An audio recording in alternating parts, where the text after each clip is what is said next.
All right, didn't see you all this weekend because it was the holiday, had a holiday.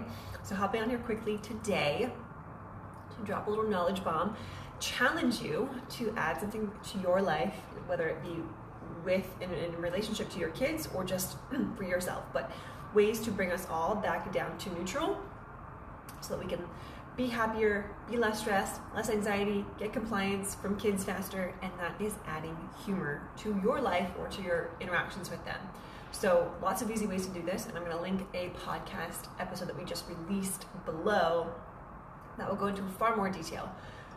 But an easy way to do it with kids, young kids, if they're not complying, not listening, I will make inanimate objects talk. So I'll make their shoes talk, I'll make their coat talk, I'll make their toothbrush talk, whatever it is.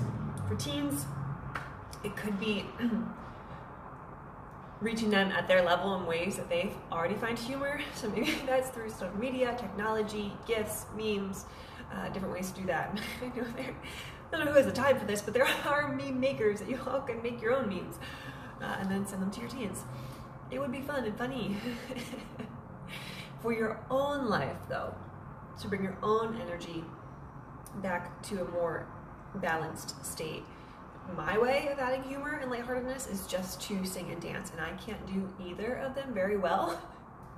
But it's not about doing them well, it's about doing them to get that energy flip or that state change. So lots of different ways to add humor to your life as an adult, lots of different ways to add humor to your interactions with kids, all to keep us in a less stressed, more present state. So I encourage you to find one way to add humor to your life this week. And if you want more ideas, listen to the podcast I am going to link below.